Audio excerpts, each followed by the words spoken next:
अफसोस रहेगा कि अपना तो जमीन साहब को खस्सी बना पाया मुझे रटवा।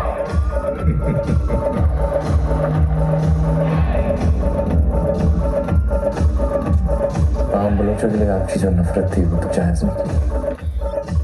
कल जब जन्नत में मिलेंगे तब हिसाब बराबर कर लेंगे।